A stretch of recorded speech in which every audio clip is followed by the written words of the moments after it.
ओम शांति। आज हम राजयोग मेडिटेशन के दूसरे अध्ययन की ओर चलेंगे।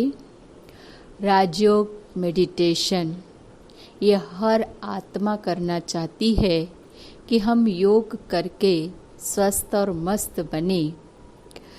उस दिन आपको समझाया था कि मेडिटेशन हर प्रकार का होता है। प्राणायाम, श्वास नलिका को रोकना, पिरामिड्स, ध्यान अवस्था, अनेक प्रकार से योग किया जाता है। यह योग एकदम सरल सहज है, जो किसी को भी तकलीफ ना हो, कोई हठ योग ना हो। यह राजयोग है, अंतर की यात्रा का योग, आंतरिक बाह्य शक्ति से दूर। इस योग को हम ब्राह्मण आत्माएं बहुत अच्छे रीति से करते हैं और इसकी शैली हमें परमात्मा से शक्ति भी प्राप्त होती है। लेकिन सर्वोत्तम ब्राह्मण बनना है, श्रेष्ठ ब्राह्मण बनना है, मूल्यवान जीवन बनाना है, तो उस लक्ष्य से हमें राजयोग की विधिवत चलना पड़ता है। और राजयोग की विधि क्या है, नियम क्या है? तो राजयोग के नियम है 4 स्तंभ। उसमें से प्रथम है ब्रह्मचर्य व्रत, सेकंड है शुद्ध अन्न, थर्ड है दैवी गुण और फोर्थ है सत्संग। तो प्रथम अवस्था की ओर हम आएंगे, ब्रह्मचर्य व्रत। तो ब्रह्मचर्य व्रत अर्थात यह नहीं कि हम किसी आत्मा को, किसी स्त्री पुरुष को यहाँ बहन भाई बनाते हैं। यह ऐसा योग नहीं है।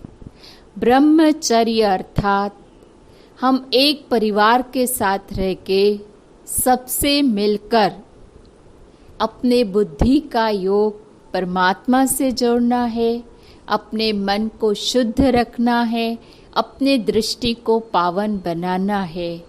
तो आप कहेंगे कि अब दृष्टि पावन कैसे होगी?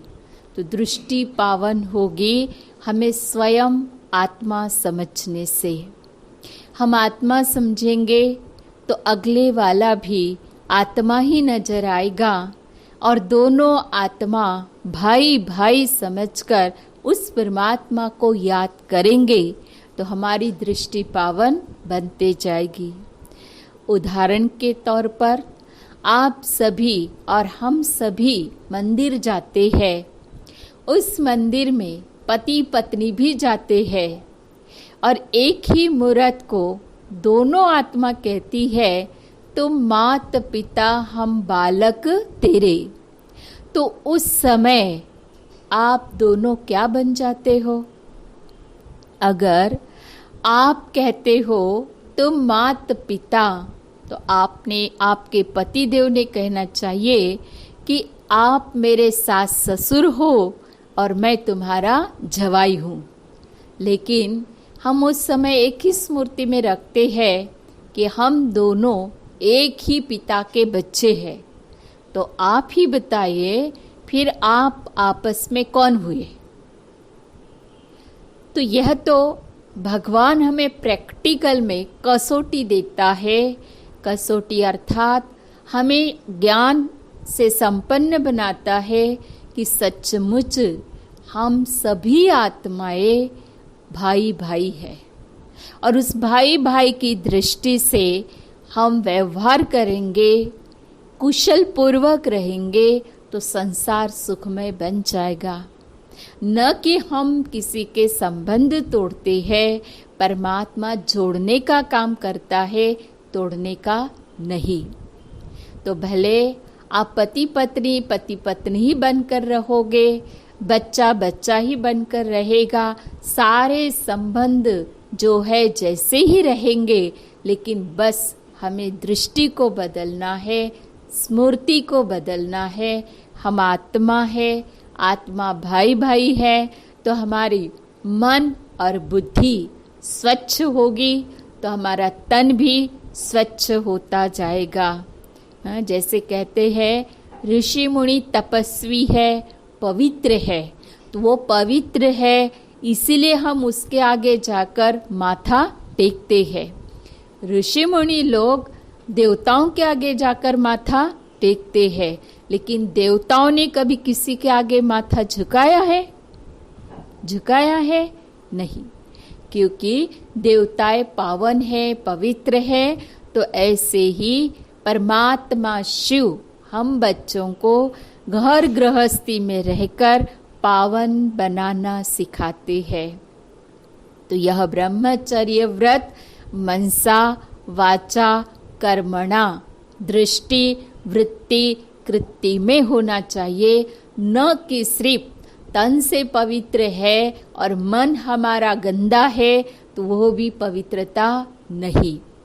मन मलेच्छ, तन मलेच्छ तो आत्मा भी मलेच्छ बन गई, और इस मलेच्छ को ही परमात्मा कहते हैं तुम्हें संपूर्ण निर्विकारी बनना है, संपूर्ण पावन बनना है। इसलिए आत्मिक स्मृति से भाई भाई की दृष्टि रखो। इसलिए कहते हैं जैसी दृष्टि वैसी सृष्टि। तो आज हमारी दृष्टि अपवित्र हो गई, इसलिए ये दुनिया भी हमें कैसी दिखाई दे रही है? अपवित्र। तो ये है ब्रह्म व्रत ना। तो डरना नहीं है कि ब्रह्मा कुमारी आश्रम में जाकर कोई हमें जादू लगाते हैं या बहन भाई बनाते हैं। हम किसी को भी बहन भाई नहीं बनाते, बस भगवान जो हमें पढ़ाता है, जो दृष्टि को पावन बनाता है, वही शिक्षा बाबा अपने बच्चों को देता है, समझकर कार्य करने की शक्ति देता है। देखिए हनुमान जी ब्रह्मचारी थे और विष्णु जी ब्रह्मचारी। तो हमारे यहाँ ब्रह्मा बाबा भी कौन थे? ब्रह्मचारी थे, परिवार के सहित रहे थे और परिवार के संग रहकर उन्होंने अपने संबंधों को भी निभाया और पावनता की दृष्टि से हर आत्मा को देखा तो घर मंदिर बन गया। तो ऐसे ही हमें घर को मंदिर बनाना है। दूसरा है शुद्ध आहार। शुद्ध आहार तो गीता में भी कहा गया है सात्विक रजो तमो। तो सात्विकता क्या है? सात्विक जो सतो प्रधानता की बुद्धि हो और सतो प्रधानता से जो भोजन बनाया जाता है वही अपने मन को शुद्ध करता है। तो सात्विकता अर्थात जिसमें रजोगुणी पकवान न रहे। जैसे कहा जाता है कि यहाँ लहसुन प्याज नहीं चलता, इससे भी आत्माएं रुष्ट होती है कि लहसुन प्याज तो ये पूर्वजों की कला है, पूर्वजों से बना है और यहाँ आप क्यों मना करते हो? लेकिन हम किसी को मना नहीं करते हैं, देवी देवताओं को भोग लगाते हैं। तो क्या आप प्याज लहसुन का भोग लगाते हो? देवताएं कभी प्याज लहसुन का भोजन या नॉनवेज का भोजन या सिगरेट शराब बीड़ी व्यसनों का भोजन स्वीकार करते हैं? नहीं ना। तो फिर हम बच्चे तो शुद्ध बन रहे हैं। इसलिए भगवान जो हमें श्रीमत देता है उस श्रीमत के आधार से ही हम आहारों को शुद्ध बनाते हैं। लेकिन किसी को जबरदस्ती नहीं करते हैं कि आपको यही करना है वही करना है।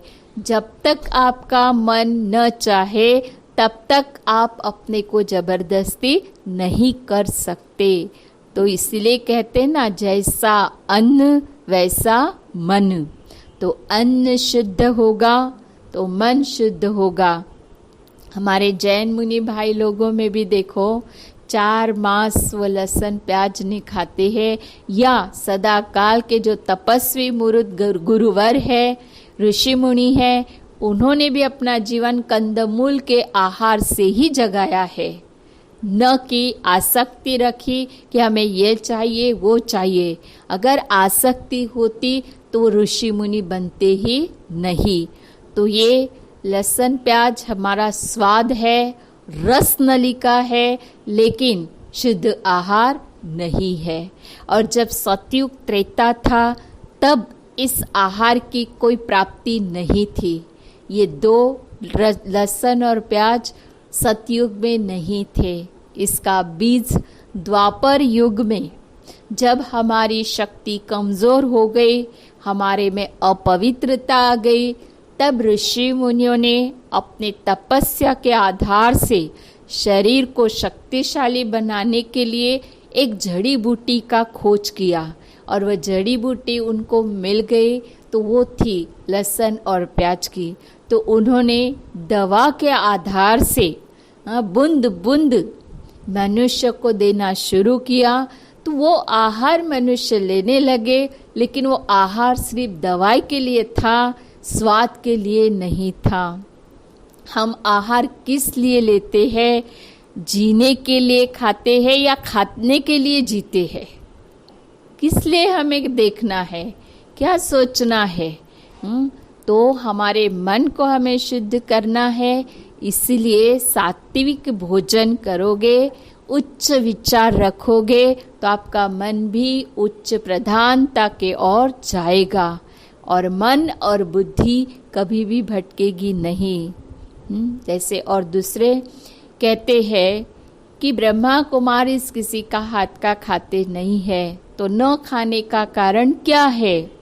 तो यह भी आपको खुलासा कर देवे कि जैसे आप अपने बच्चों को शिक्षा देते हो कि बच्चे, छोटे बच्चों को कहते हो, या बाहर कोई भी जाता है घर का परिवार वाला, उसको कहते बाहर का नहीं खाओ, तो क्यों आप शिक्षा देते हो कि बाहर का नहीं खाना?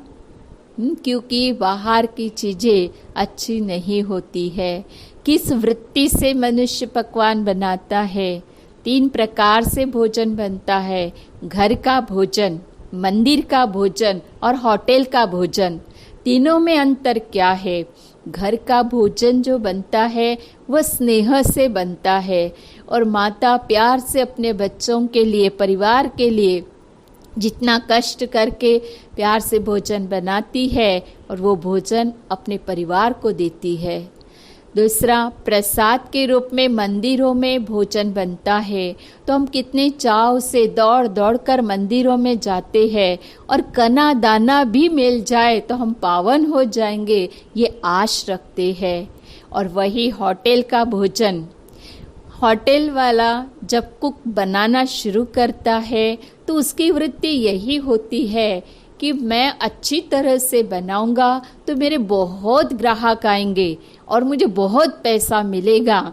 तो इस वृत्ति से उसका आहार जो बनना शुरू होता है, तो जो वृत्ति उस आहार में जाती है और वही वृत्ति से आप खाते हो। भले उसमें पसीना जाए या कुछ भी जाए, लेकिन वो भोजन बड़ा स्वाद लगता है, क्योंकि वक्त पे हमें पता नहीं चलता इसमें क्या है, कितने दिनों का तेल है, कितने पुराने मिर्च मसाले हैं, इससे उनका कोई मतलब नहीं रहता है। बस हमारे ग्राहक जुड़ जाए, स्वाद मिल जाए और हमारा उत्पन्न हो जाए, इस आहार से ही ये भोजन ग्राहकों को दिया जाता है। और जो भी आत्माएं उस बहुत मजे से, स्वाद से उस भोजन को ग्रहण करती है और वही वृत्ति उनमें आ जाती कि हमें भी बहुत पैसा कमाना है, बहुत पैसा कमाना है, बहुत पैसा कमाना है। लेकिन देखिए, आज कितना भी पैसा कमा लो, आखिर गमाना ही है। क्योंकि वह समय आज आ गया है कि हर एक का श्वास अंतिम घड़ी पर टिका हुआ है। इसलिए प्रभु कहते हैं, जब भी भोजन करते हो या माताएं जब भी अपने घर में भोजन बनाती है, तो बड़े सात्विकता से, शुद्धता से प्रभु प्रसाद बनाए, अपनी बुद्धि को स्थिर रखे और जैसे प्यार से प्रभु के याद से आप भोजन बनाएंगे, उसी आहार को भगवान को स्वीकार कराओगे तो भोजन शक्तिशाली बन जाएगा। हाँ, भोग लगाने की विधि भी होती है। आज सतगुरुवार, हर गुरुवार हमारे आश्रम में प्रभु प्रसाद दिया जाता है। सभी जिज्ञासु आत्माओं को ये प्रभु प्रसाद अर्पण किया जाता है। तो वो पहले हम भगवान को खिलाते हैं, तभी सारे वत्स खाते हैं। तो उसी तरह हम अपने घरों में जो भी भोजन बनाते हैं, भले नाश्ता बनाओ, भोजन बनाओ, शाम का भोजन बनाओ, लेकिन पहले भगवान को खिलाओ। तो हम क्या करते, खिलाते कैसे हैं? थाली में सब निकाल लेते हैं और ऐसे ही भगवान के पास खुला छोड़ देते हैं। और फिर भगवान खाओ नहीं तो मत खाओ, मैं चली अपना दूसरा काम करने, होता है ना। तो अगर आपको ऐसे कोई थाली परोस दे कि हे भाइयों तुम खाओ या मत खाओ, आपकी थाली लगा दी है और मैं चली, तो क्या उस थाली में कुछ गिरने का डर नहीं रहेगा? तो भगवान को हम अगर खुली थाली से भोग लगाते हैं और आप थोड़ा इधर उधर हो जाते हो, अगर उसमें मक्खी गिर गई, चींटी आ गई, तो क्या भगवान उस भोग को स्वीकार करेगा? नहीं ना। इसीलिए आप जब भी भगवान को भोग स्वीकार कराओ तो बड़े प्यार से, दिल से, और वो भोग ढाक लो। एक डिब्बा बनाओ या छोटा छोटा कोई ट्रे कटोरी लो, उसमें सब विधिवत भगवान को भोग खिलाओ और प्यार से कहो, हे प्रभु आपके भंडारी का भोग आपको स्वीकार कर रहे हैं। मीठे बाबा यह प्रसाद आप स्वीकार कीजिए। और आप प्यार से अपने संकल्पों से भगवान को भोग स्वीकार कराओ और वही भोग अपने सभी भंडारी में जो पका हुआ है उसमें मिक्स कर दो। भक्ति में कहते हैं जो भगवान को भोग चढ़ाते हैं वो उठा लो और गाय को खिला दो। जब भगवान का प्रसाद आप पूरा गाय को खिलाते हैं तो आपको क्या प्रसाद मिलता फिर? गाय शक्तिशाली बन रही है और हम बुद्धिहीन बन रहे हैं। तो ऐसा न कीजिए। भले खुशी से गौ माता को खिलाना चाहते हो तो अलग से चपाती बनाकर उनको खिला दो, लेकिन प्रभु प्रसाद जो आप खिलाते हो वो अपने भंडारी में पके हुए अनाज में मिक्स करो और सबको प्यार से खिलाओ। तो देखना, किसी किसी का होता है हमारे घर में बहुत क्रोध है, गुस्सा है, चिल्लाते हैं, तो आप प्यार से भोजन बनाकर खिलाओगे तो वो खाने वाला भी कहेगा वाह वाह आज तो कमाल कर दिया। तो आपके दिल से प्रभु प्रसाद की वाह वाह निकलेगी तो खाने वाले की भी दिल से वाह वाह होगी। तो ये है शुद्ध आहार, सात्विक भोजन। इसलिए कहा जाता है जैसा अन्न वैसा मन, जैसा पानी वैसी वाणी। हमारा जल भी शुद्ध हो तो हमारी वाणी भी शुद्ध मीठी निकलेगी। इसलिए जब भी जल भी स्वीकार करते हो तो उसको बहुत अच्छे रीति से शुक्रिया शुक्रिया शुक्रिया कहो। पवित्र जल है, पीने वाली भी मैं पवित्र आत्मा हूँ, तो सचमुच आपकी वाणी में वो मिठास, वो शुद्धता आ जाएगी।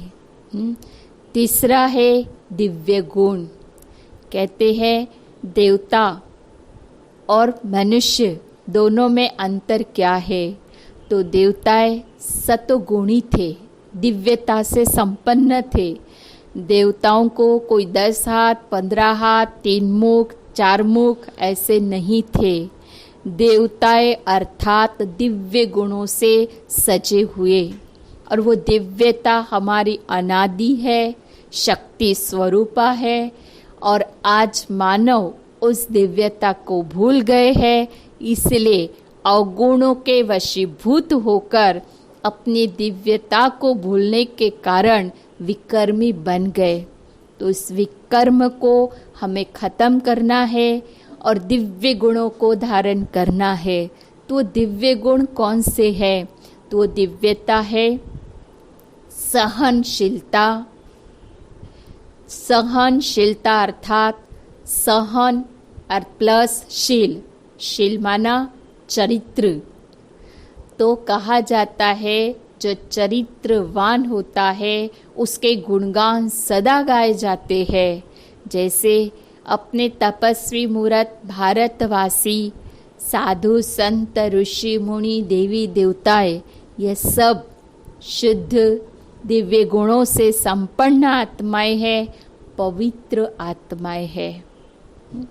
तो सहनशीलता, दूसरा है अंतर्मुखी। तो अंतर्मुखी अर्थात अंतर मन में चले जाओ, अपने आप को खोजो, तो आपको अतीन्द्रिय सुख की भासना मिलेगी। आज तक हमें बाहर देखने की बहुत आदत है ना, किसी को भी बाहर से देख लेंगे और हर एक के गुण होते हुए भी उनको अवगुणों में तोलते जाते हैं, इसलिए दिव्यता हमारे से छिप गई। तो अंतर्मुखी सदा सुखी, मैंने अपने अंतर मन को देखना है। तीसरा है पवित्रता, तो ये हमारा निजी संस्कार है और दिव्यता का गुण है, इसलिए हम सभी आत्माएं पवित्र है। धैर्यता, धीरजता, गंभीरता। धैर्यता, जो कोई भी कार्य करना है तो उसे हमें साहस भी चाहिए, हिम्मत भी चाहिए और गंभीरता भी चाहिए। धैर्यता से मीठा फल मिलता है, धीरजता से सुकून आता है और ये मीठे सुकूनता से ही हम आगे सफलता मूरत बन जाते हैं। हमारे में चाहिए हर्षित मुक्ता। देवी देवताएं सदा हर्षित होते हैं, मुस्कुराते हुए रहते हैं, इसलिए तो कहते ना हम उनके मंदिर में जाएंगे, दर्शन लेंगे। अगर कोई देवी आप पर गुस्सा कर रही है, आपको देखकर मुख मोड़ रही है या आपको देखकर वो रो रही है, तो क्या सचमुच आप मंदिर में जाएंगे? नहीं ना।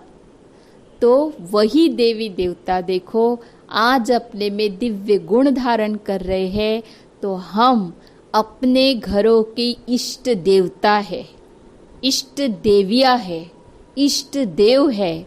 इसलिए कोई भी हमारे घर में आए, यह नहीं समझना कि ये हमारे मेहमान है, यह समझना ये हम इष्ट देवियों के दर्शन लेने आए हैं। तो हम इष्ट देवियां कैसी होनी चाहिए? कोई भी आए, मुस्कुराते हुए दरवाजा खोलो, सम्मान से उनको बिठाओ, आदरता से पानी पिलाओ, तो आपको देखकर खुश हो जाएंगे कि आज देवी बहुत प्रसन्न है। वही अगर आप अपने दिव्य गुणों को भूल गए हो और कोई आ गया तो नाक मुंह सिकोड़ लेना है, काहे ना है कभी आ गया है, हमारा काम है, ये है, तो क्या होगा? आपके भक्तगण रुष्ट हो जाएंगे। अगर वो रुष्ट होकर गए तो आपको उसकी दुआएं नहीं मिलेंगी। जैसे मंदिर में जाकर हम खुश होते हैं, तो हमारे घरों में भी जो भी आत्माएं आए, भाई बहनें आए, वह भी हमारे यहाँ आकर खुश हो जाए, तो घर ही मंदिर बन जाएगा हमारे दिव्य गुणों से। फिर कहा जाता है दृढ़ता, एकाग्रता, एकव्रता, एकांत, एक रस। तो हमारा रस भी एक हो, एक व्रता हो, बस मेरा एक दूजा ना कोई। भले आप अपने इष्ट देवताओं को मानो, लेकिन एक को मानोगे तो सदा पार हो जाओगे, अनेकता को मानोगे तो भटकते रहोगे। तो ऐसी ही दिव्यता की शक्ति हमारे में जागृत होती है, तभी हम देवता कहलाते हैं। तो आज देवताओं का नाम स्मरण, पूजा, आराधना, साधना, जप, तप, हवन, यज्ञ सब कुछ है, फिर भी देवता चैतन्य में दिखाई देते हैं नहीं, सिर्फ जड़ों में है। तो फिर ये देवताएं चैतन्य में कब थे?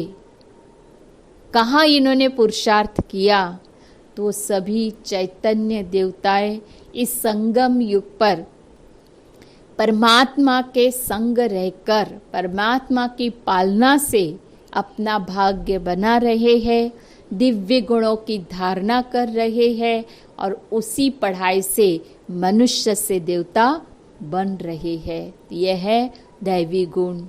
चौथा है सत्संग। कहा जाता है संग तारे कुसंग बोरे। अगर अच्छों का संग करते हो तो सदा जीवन आगे बढ़ता है। बुरे का संग करोगे तो सदा नीचे ही उतरते आएंगे। तो परमात्मा हमें यही सिखाता है कि जो अनुभवी रतन है उनका संग कीजिए, प्रभु का संग कीजिए। प्रभु का रंग आप पर लग जाएगा तो कोई कितने भी छींटे आप पर डालेंगे उसका रंग आपको लगेगा नहीं। इसलिए सत्संग प्रभु का संग है, कुसंग रावण का संग है। तो अभी आपको ही सोचना है कि हमें किसका संग करना है। और यह 4 पिल्लर अगर पूरे मजबूत है, सक्षम है, तो हमारे अंदर की जो भी सूक्ष्म विकर्म बन जाते हैं, वो सूक्ष्म विकर्म क्या है जो मेरा बाबा तो कहते हैं लेकिन निकलते नहीं है, तो उसका कारण है ये चारों स्तंभों से कुछ न कुछ पहिया ढीला है। जैसे समझो आपको कोई कुर्सी बैठने के लिए दी जाती है, उसमें से अगर एक पहिया नहीं है तो क्या आप बैठ पाओगे? और बैठ भी जाओगे तो धाड़ से नीचे गिर जाएंगे।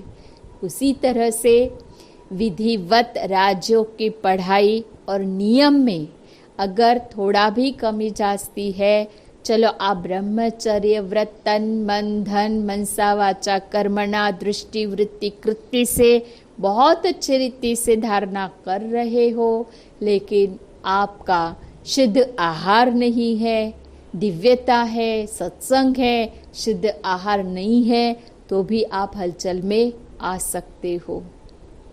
अगर आप खान पान की शुद्धता रख रहे हैं लेकिन आपकी वाणी में पावर नहीं है, मिठास नहीं है, शक्ति नहीं है, तो भी बाबा कहते वो भी बच्चा कच्चा है।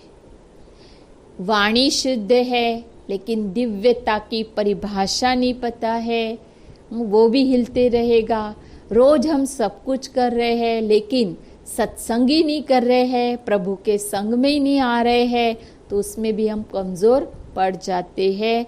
और फिर कहते हैं क्या करें, बाबा को तो याद करते हैं लेकिन हमारे अंदर की बीमारी जाती ही नहीं है। वो बीमारी क्या है? रोग, शोक, दुख, अशांति। तो यह सब सूक्ष्म कीटाणु भगाने के लिए ही हमें राजयोग विधिवत नियमानुसार करना है, तो सच्चे राजयोगी बन जाएंगे। जैसे कहते हैं सूरज, एक ही सूर्य होता है, एक ही सूरज होता है, लेकिन एक सूर्य की आभा पूरे विश्व को जाती है। सूरज की विशेषता क्या है? सूरज से हमें ऊर्जा मिलती है, सूरज से हमें शक्ति मिलती है, सूरज से हमें प्रकाश मिलता है, सूरज से हमें डी जीवन सत्व मिलता है। और जब सूरज प्रखर धूप में तपता है तब हम अपने एडवांस में ज़्यादा काम काज भी निकालते हैं। बरसात में या ठंडी में वो सेवा नहीं करते जो धूप में करते हैं। तो उसी तरह जब एक सूरज सारे विश्व को प्रकाशित कर सकता है, सारे विश्व का अंधकार निकाल सकता है, तभी तो कहते दिन है, मना उसके आगे रात टिक नहीं सकती। उसी प्रकार से जब परमात्मा ज्ञान सूर्य सर्वशक्तिमान हमारे साथ है, हमारी दिव्यता से है, पवित्रता से है, शुद्ध आहार से है, सत्संग से है, तो कोई भी ऐसा कीटाणु नहीं जो हट नहीं सके। तो ज्ञान सूर्य सर्वशक्तिमान हमारे साथ है, हाथों में हाथ है, प्रभु का साथ है, तो सारी बीमारी खत्म हो जाएगी। बस हमारा स्वयं पर निश्चय चाहिए, प्रभु पर निश्चय चाहिए और समय पर निश्चय चाहिए, तो हमारी जिंदगी आसान बन जाती है। तो ये मेडिटेशन कैसे किया जाता है? जब भी आप मेडिटेशन में बैठो या पूजा पाठ करने बैठो, तो हम भक्ति में आंखें बंद करके प्रभु को याद करते हैं, तो बहुत अच्छा है। कहते हैं मन एकाग्र नहीं होता, इसलिए आंखें बंद करते हैं। तो अगर आप आंखें बंद करके बैठ रहे हो और आपका प्रभु आपके मिलने के लिए आया है, तो क्या आप उसको देख पाओगे? प्रभु आएंगे, शक्तियाँ देंगे और चले जाएंगे, और आप आँख खोल के देखोगे तो कुछ भी दिखाई नहीं देगा। समझो आप अकेले घर पर हो, कोई घर पे नहीं है, और आप आँख बंद करके अकेले प्रभु को याद कर रहे हो, और अचानक कोई आ जाता है और आप पर अटैक करता है, तो क्या आपको दिखाई देगा? तो भगवान हमें राजयोग सावधानी से सिखलाता है। और कोई कहते हैं आँख बंद करने से सुकून मिलता है, और आँख बंद ऐसी बंद हो जाती है कि कहाँ खो जाते हैं हम, यह पता भी नहीं चलता। तो वो योग है गहरी नींद का निंद्रा योग, और उसी को समझते हैं हम कि मैंने आज बहुत योग कर लिया ना, बहुत ध्यान में खो गया, लेकिन वो ध्यान नहीं है, वो वियोग है, वो योग नहीं है। तो योग किया जाता है जब भी बैठते हो, तो योग करने के लिए तब सर्वप्रथम अपने चिंतन को शुद्ध बनाइए, और बैठते समय अपनी सारे देह को एक बार पूरा देख लो, और उसके बाद में पूरा देह से डिटैच होने की कोशिश करो कि मैं सिर्फ आत्मा हूँ, मैं देह नहीं हूँ। तो यह ध्यान केंद्रित आप अपने भ्रुकुटी के बीच में कीजिए, जहाँ मस्तिष्क में आत्मा विराजमान है, उसे महसूस कीजिए। तो आपको सचमुच ये एहसास होगा, वो महसूस होगा कि मैं आत्मा बिंदी स्वरूप हूँ। फिर उसी आधार से दूसरी विधि कि हम देह को भूलेंगे तो देह के संबंध को भी भूलते जाएंगे। देह के वस्तु, वैभव, पदार्थ इन सब से न्यारे हो जाते हैं, तब प्रभु प्रसाद, प्रभु शक्ति, प्रभु अर्पण, प्रभु समर्पण कहलाया जाता है, और तभी वो शक्ति से हम संपन्न बन जाते हैं, और वह शक्ति, वह अनुभूति अतीन्द्रिय सुख की भासना दिलाती है।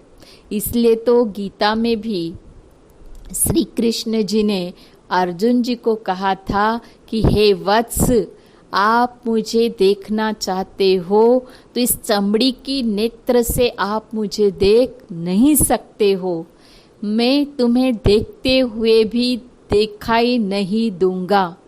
तो अर्जुन ने कहा फिर मैं कौन सी नेत्र से देखूं? तो श्री कृष्ण जी ने यही कहा कि आप खुद को आत्मा समझो, मैं देह नहीं हूँ, मैं आत्मा हूँ। जबकि श्री कृष्ण जी तो देख रहे थे ना अर्जुन को, और अर्जुन भी तो देख रहे थे ना श्री कृष्ण जी को। तो फिर ये महावाक्य किसने कहा कि मैं देखते हुए भी आप मुझे देख नहीं सकते? ये महावाक्य है परमात्मा शिव जी का, जो कह रहे हैं कि मुझे देखने के लिए बच्चों तुम्हें देह को भूलना पड़ेगा, देह के संबंध को भूलना पड़ेगा, देह के वस्तु वैभव, और ये सब भूलकर अनुभूति करना है कि मैं इस पंच तत्व के चोले से निकल रहा हूँ। उमंग उत्साह से मन और बुद्धि को एकाग्र कर रहा हूँ। मन को बड़े प्यार से अपने पास बुलाइए। हे मन, आप बहुत अच्छे हो, मेरे दोस्त हो, मेरे भाई हो। हे मन, तुम्हें प्रभु से मिलना है। चंद घड़ी, कुछ क्षण आप मेरे पास आ जाओ तो सचमुच आपका मन जरूर मानेगा। बुद्धि से प्यार से बातें करो। हे बुद्धि, तुम तो इतनी भटक रही थी बहन, अभी तो थक गई हो ना, अभी आ जाओ। हम प्रभु से मिलकर आए तो हम इस धरा पर इस पंच तत्व को छोड़कर संकल्पों के द्वारा, कोई आत्मा को लेकर नहीं जाना है, तो आत्मा तो इस शरीर में ही रहेगी, लेकिन संकल्प इतने श्रेष्ठ हमारे बन जाते हैं कि उन संकल्पों के आधार से हम इस देह से न्यारी आत्मा बनकर सूर्य, चांद, सितारों से भी पार, इस आकाश तत्वों से भी पार और सूक्ष्म वतन से भी पार अपने अखंड ज्योति ब्रह्मांड में पहुंच जाते हैं। और उस ब्रह्मांड में हमें लाल आभाएं दिखाई देती है। उस ब्रह्मांड में ना कोई सूर्य है, ना चांद है, न सितारे है। वो ब्रह्मांड अखंड पोलार है। उस अखंड ब्रह्मांड में हम सभी आत्माएं एक स्टार स्वरूप में रहती है और आना और जाना ये संकल्पों से करते हैं। उसी ब्रह्मांड में मुझे परमात्मा, मेरा पिता, जिसे हम भगवान कहते थे, चारों धाम की यात्रा करते थे, इधर उधर जाकर भटकते थे, वो भटकाव अब मेरा पिता दूर कर रहा है, क्योंकि भगवान मेरा पिता है। भगवान माना क्या? भ माना भूमि, ग माना गगन, वा माना वायु और न माना नील। तो परमात्मा ने भी, इस भगवान ने भी इस धरा पर मनुष्य तन मना 5 तत्व का आधार लिया अपने बच्चों के लिए, क्योंकि उसको स्वयं का आधार नहीं था। और भगवान ऊपर से अगर प्रेरणा ही कर रहे हैं तो अभी भगवान को इस धरा पर आने की आवश्यकता क्या थी ना। भगवान अपने बच्चों के लिए आया है, नई सृष्टि की स्थापना करने के लिए आया है और हम मनुष्यों को देवता बनाने के लिए आया है। तो यही है राजयोग मेडिटेशन की विधि और नियम। और इसी विधि नियम से हमारी अष्ट शक्तियाँ जागृत होती है, जो परसों हमने देखा, 4 अध्याय में हमने सुना। उसी की अष्ट शक्तियाँ फिर से एक बार रिवाइज कर देती हूँ कि यह राजयोग विधि से अष्ट शक्तियों की प्राप्ति होती है। विस्तार को संकीर्ण करने की शक्ति, समेटने की शक्ति, सहन शक्ति, समाने की शक्ति, परखने की शक्ति, निर्णय शक्ति, सामना करने की शक्ति और सहयोग शक्ति। इसीलिए कहते अगर किसी को शनि लग गया, राहु केतु लग गया, तो वह अष्ट रत्न की अगर अंगूठी पहन लेवे तो उसके सारे ग्रह, सारा शनि उतर जाता है। तो अष्ट रत्न और एक है 9वां रत्न। वो 9वां रत्न अर्थात परम पिता परमात्मा शिव। तो जब हमारे पास अष्ट शक्तियाँ है और उस शक्ति को हम यूज करते हैं तो परमात्मा हमें मदद जरूर करता है और उसकी मदद से ही हम सारी बुराइयों से, अपनी अंधश्रद्धाओं से, विकारों से, सबसे दूर भाग जाते हैं और हमारे सात्विक शुद्ध संकल्पों से हमारे जीवन की उन्नति होती ही है। तो यही है स्व परिवर्तन सो विश्व परिवर्तन। यही परमात्मा का राजयोग का पाठ है। इसी पाठ से ये राजयोग मेडिटेशन प्यार से हम करेंगे, उठते बैठते चलते फिरते कोई भी कर्म करते तो हमें बहुत शक्ति मिलेगी। अच्छा, ओम।